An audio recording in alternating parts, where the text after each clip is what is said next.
and we're going to get going. So this is absolutely. So this is the art of the reply. And this applies to anybody doing any type of social media management. Like we said before, but just to reiterate, my name is Jay, and I am a social media manager or reply guy at Solflare. Spend a little bit more time on introducing what I want to talk about today is that the written language in any form is an art.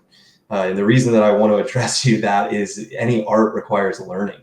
It's not easy to learn an art, and it takes a lot of practice. But more importantly, it takes consistency. We're going to talk today about things like why people are responding to your replies and the psychology behind that, how to avoid fails, but more importantly, to be willing to fail, and how to time your replies. This is going to matter to you because if you want it to be, it can 100% be your entry to work in Web3.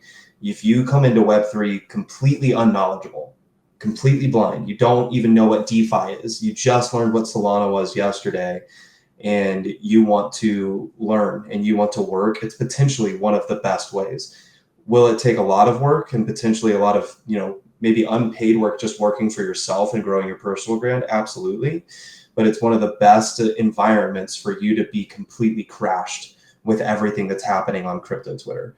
It's also going to be a key part of creating any type of impressions or engagement on X. Even inside of your posts, the way that you reply under that post is going to affect how that post works in the algorithm and how people see your account and brand. Everybody knows what it's like to see a huge tweet come out and see no brand replies. Nobody's getting the answers that they want. There's no communication. That doesn't really feel right. It doesn't really sit right with you. I want to talk to you guys about sifting through the information, especially when you're newer in the ecosystem. It can be really challenging to look around and be like, oh my gosh, like there's DPIN, there's DeFi, there's Solana, Ethereum, AVAX, Bitcoin. There's all of these different things. There's all of these different acronyms. You're Googling things all the time. Everybody that's working in this space is familiar with that feeling. Hopefully you have some TradFi experience coming in. If you don't, an even more fun journey to be on. So replying effectively is going to create so many things for you, for your businesses, for your brands. I said it on the slide best. It's going to create connections. Connections are going to create relationships, and relationships are going to create opportunity. And ultimately, that's what you're looking for in life and in work, but especially in replies. So the three main topics that I want to cover today are going to be why people are interacting with your replies, how should you be timing your replies, and what is being culturally relevant. So let's not dive in without our disclaimer. Just a quick note on the fact that this is my experience. You're going to have your experience, and I hope some of you disagree with me in some ways, because ultimately you're not replying in the exact same echo chamber as I. And pending what echo chamber you're replying is, and you may have different opinions about that. And the ability to formulate your own opinions on why you're doing what work is ultimately the most important thing. And the most important tool that I want to give you today is being able to voice your opinion on how this stuff works. So let's dive in for real now. Topic number one, why are people interacting with me? Why do people interact with me? I think the number one question to ask here, and yeah, nobody likes answering a question with a question, but to drive the conversation, were you on time, culturally relevant, and in the right place? Harnessing this question is going to allow you to grow your accounts. It's going to allow you to gain notoriety. And if you're working for a brand currently, it's going to allow you to create brand awareness. And if your personal account is your brand, then even more important, right? Like, it just depends on which route you're going. So the interactor. In today's world, making memes with AI is faster than ever, right? Like it's absolutely incredible to put it, for a lack of better words. You can get on Gemini and you can produce an image, or you can modify an image effectively in seconds. Use this to your advantage. If somebody talks about, I think my favorite example of this is Tully being Gandalf, go turn Anatoly into Gandalf for your reply. It's going to garner better impressions. It's going to be funny. It's going to make people laugh. And that hits the algo just right. So utilize your AI tools. If you are not utilizing AI tools, you are unfortunately getting left behind in this world, in my opinion. I think that human work is really important. but I think that you should be backing your human work 100% with AI. There's absolutely no reason not to, and there's absolutely no reason not to be learning if you haven't started yet. If I'm correct, there's an AI workshop inside the Solflare community YouTube. Hop in there right after this, watch that, figure that out, and learn and be willing to learn. Anytime you are speaking and you are worried about your tone and you're like, I don't want somebody to take this the wrong way, emojis are there for a reason. They are not cheesy. I mean, they can be cheesy, but they aren't. And they're going to help you convey emotion where language and how you use punctuation can't do alone.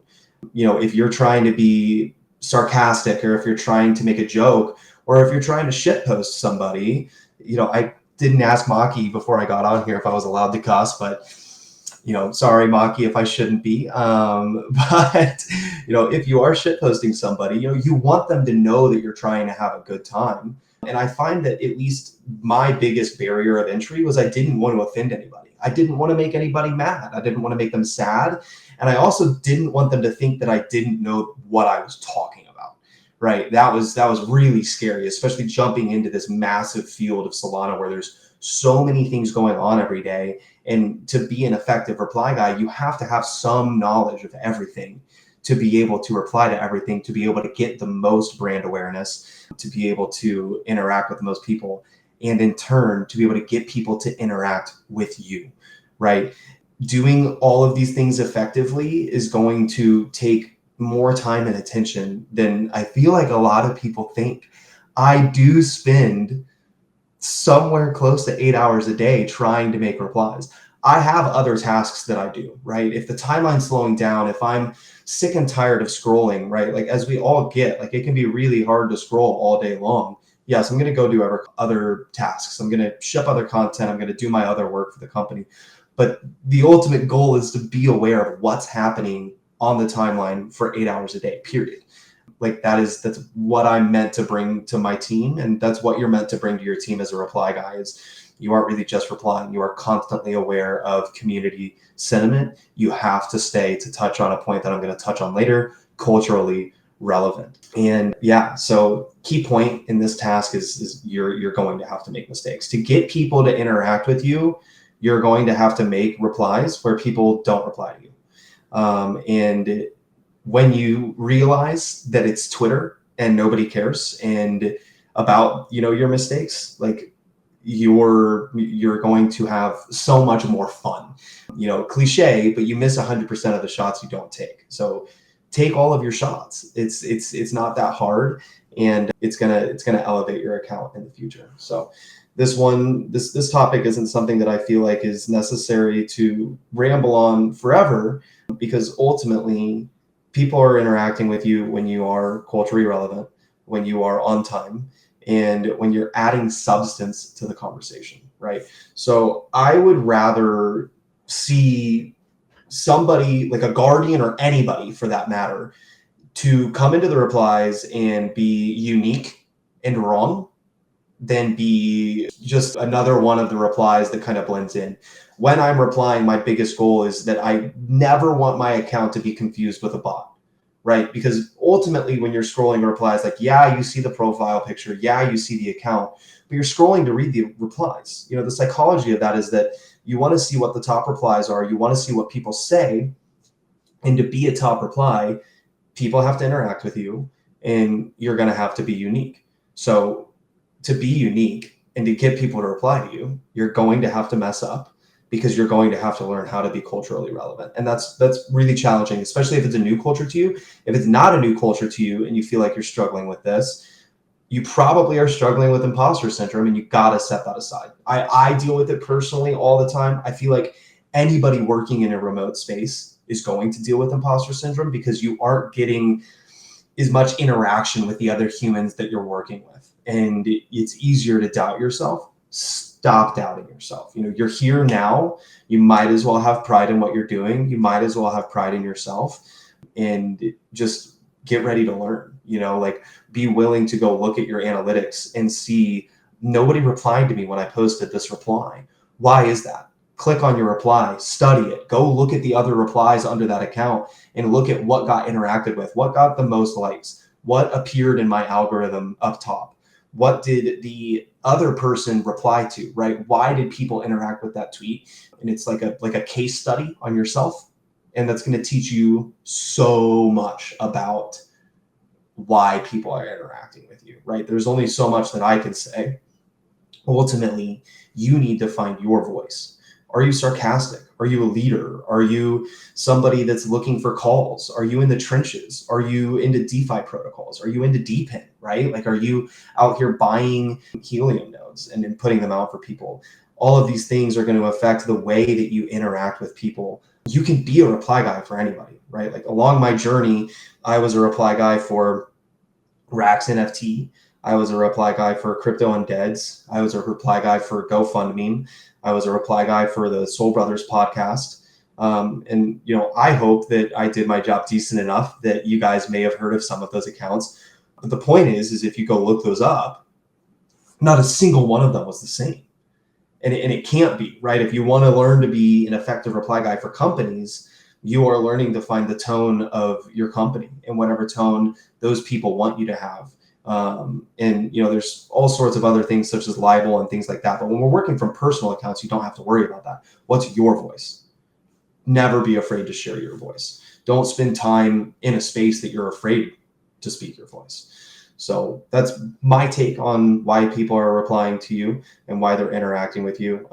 Please get your questions out.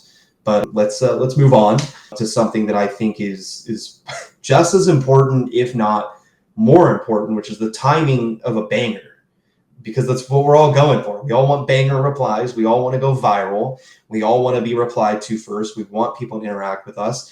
And, I think to know the timing of a banger reply, we're asking ourselves, what's the window that I have to be the best reply under a tweet? How active do I have to be to ship the banger? And to partially answer that question, now things are changing all the time. The X algorithm is getting ripped apart by Nikita and Elon right now, it seems. So keep on your toes, keep experimenting, keep learning, because at the team at Solflare right now, that's exactly what we are doing. But for the most part, the algorithm is going to reward you being there sooner rather than later. And it's also going to reward the fastest moving replies. What do I mean by the fastest moving replies? Which reply is getting the most likes, bookmarks, retweets, quote retweets, replies? If you're getting those things, the algorithm is going to reward you. It's going to. That's what the algorithm wants to see. It wants to see that people enjoy interacting with your content. And it kind of tests it out a little bit. And after it tests it out and people liked it, it's going to ship it to more people. So to do that, you kind of have to become a guru of what's happening in your space.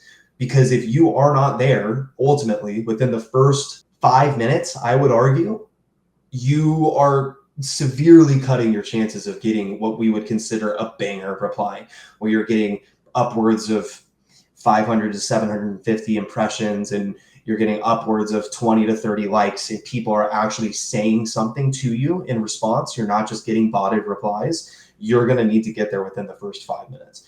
And, there are outliers to these cases, right? I'm not telling you that I don't want you to reply to things if you saw it at 6 minutes, right? You shouldn't see a great tweet that you think is going to go viral and you're there to reply under it and it came out 6 minutes ago and you shouldn't be like, no, I'm not doing that anymore. That's not what I'm saying at all. What I'm saying is put yourself in the position to be in the right place. Use TweetDeck. Become the watcher.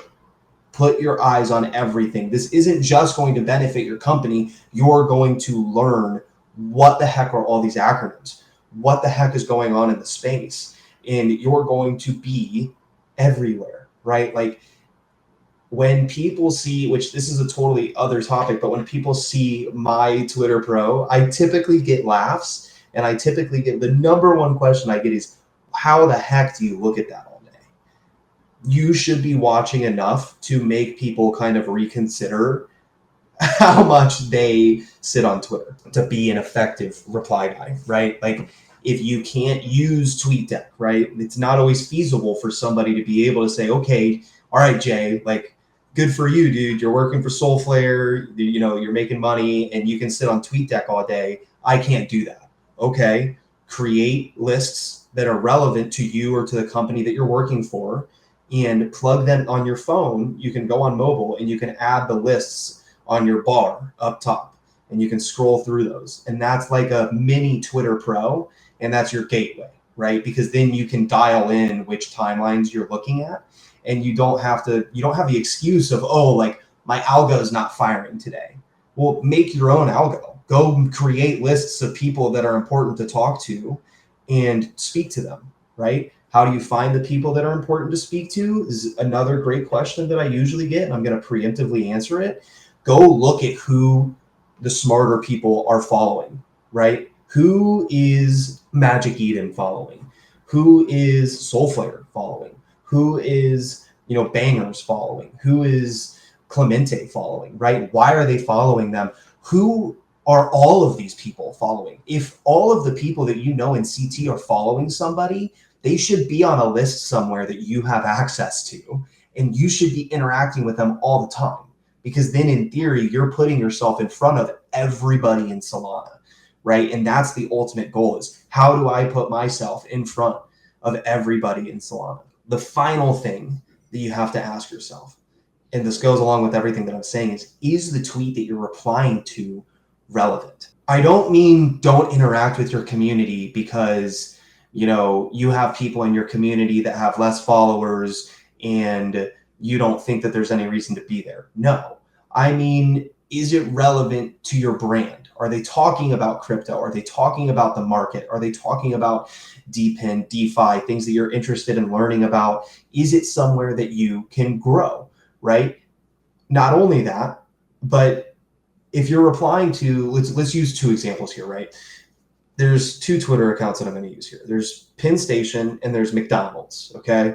If you go look at who follows Penn Station, almost nobody follows Penn Station. It's a massive brand in the United States. It's all over the place.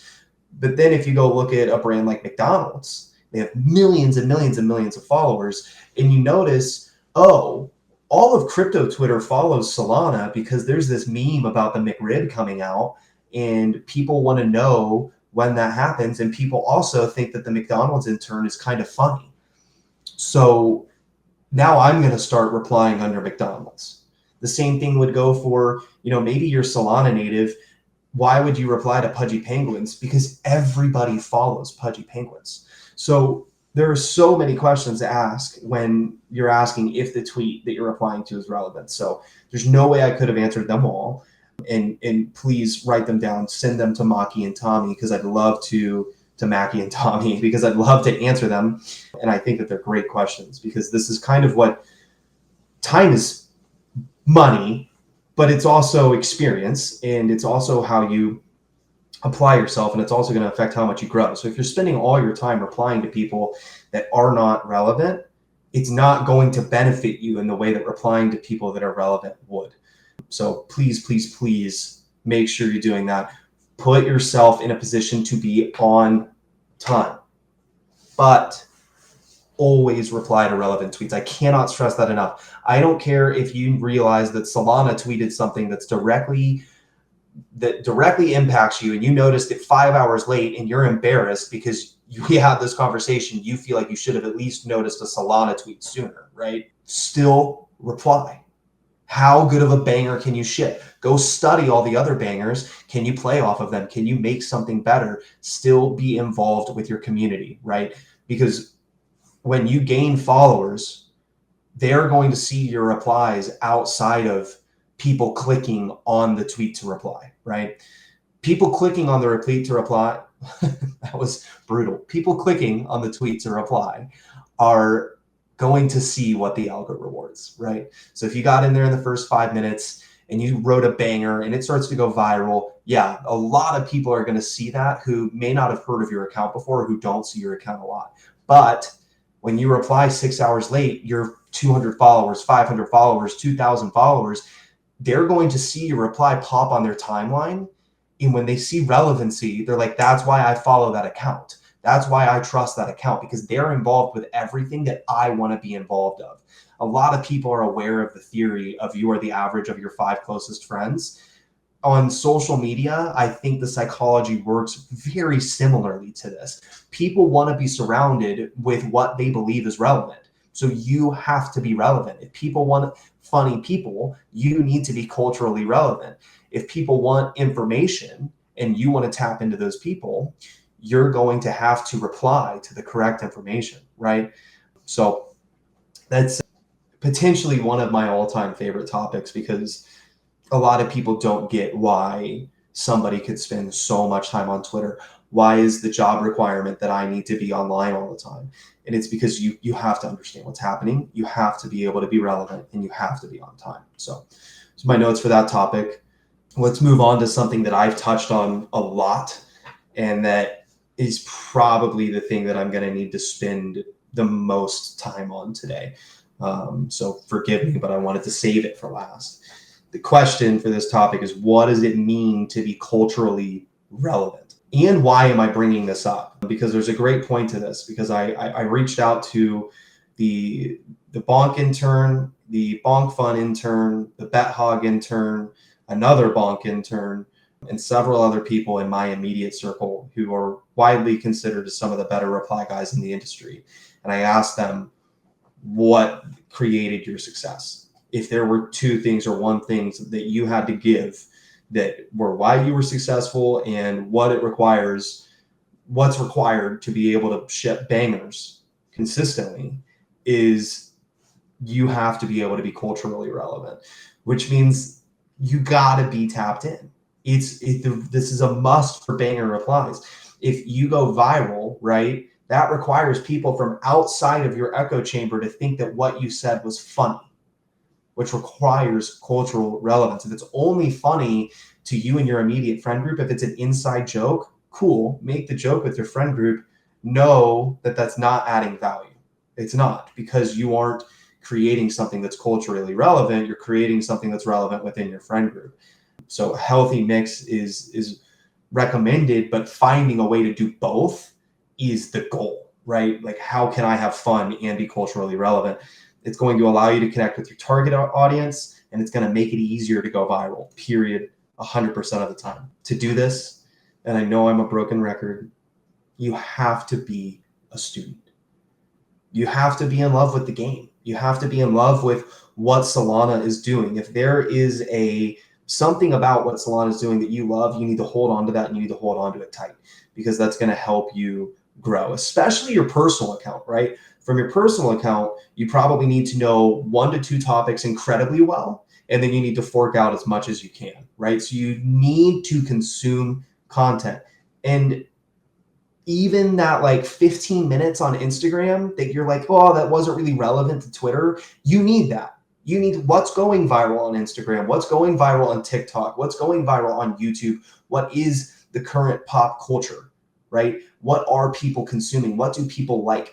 Because if something is popping off over on, food Insta, and you're like, oh man, like that's going viral, how can I make that crypto? And that's a question you should be asking yourself all the time when you see any type of advertisement, when you see every reply, when you see any type of content anywhere. How can I make that crypto? How can I make it me? And how can I execute that in replies? How can I be funny with other cultural relevancy in a reply? It's funny because the example that I just used, food Instagram, there's a thing, I don't know if it's still here. It was Crypto Soup Group. And it was this funny trend for the longest time where people on crypto were just posting food and hashtagging Crypto Soup Group, and people would judge the food and stuff, right? Well, if somebody posted a really weird food and Gordon Ramsay's going viral again, maybe you should utilize Gordon Ramsay in a reply to that, because that gives you the ability to reach more of your target audience, to reach more people, to maybe even extend further than your target audience, right? But that also requires understanding, oh, like, dude, everybody's watching The Bear right now. I'm going to go freaking watch The Bear so that I can print memes with The Bear.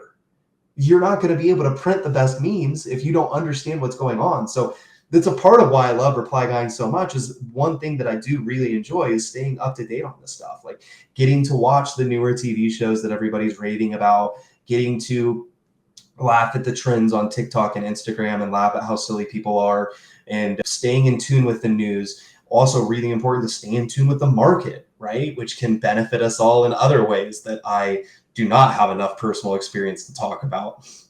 That's somebody completely else. I'm not your quant.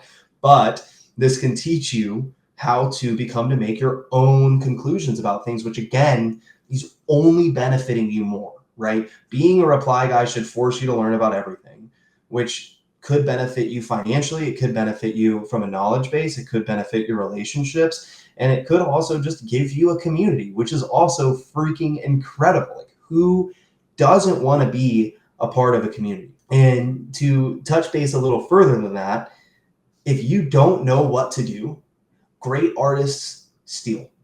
I stole that line from somebody who's probably listening to this right now, and he's probably laughing at me. And that's Maurice. And they do. Like, unfortunately, it's true. If you see somebody with a great idea, how can I change that? How can I make it better? How can I make that me? How can I apply that elsewhere? Right? Like, there's infinite ways that you could do this. People have new ideas all the time. A brand new brand that came out that's arguably a Solflare competitor very recently sent out their apology letter, and it went freaking viral. It absolutely crushed, right? That's your pop culture. How can I make jokes about that in replies? How can I go apologize to people that Solflare is too good in replies? How can I go make jokes about this in people's replies? It's so important. I could ramble about it forever. Don't lose touch on it, and never stop learning. You simply have to be a student of the game. There's no other way to do it, because, like I said, you should be in TweetDeck when you can. You should have lists on your phone, which means you should be replying to people anywhere and everywhere all the time and learning from them. And the more you learn, the more quality replies are going to come. And then the more of a chance you have to gain a following, right? People aren't necessarily going to reply to you for every G for G that you send. Is a G for G good if you're drawing a blank? Heck yeah, it is, dude. Like, G for G, like, dap me up. Is it unique? No, it's unique to our community. People know that it's unique to Solflare, but there will be 4 or 5 other people saying G for G. So if you want to shine, if you're like, I know a lot about that, I'm going to take a chance here. I'm going to talk about something that I know a lot about. Talk about it. Give me your opinion. Be wrong. Be yourself.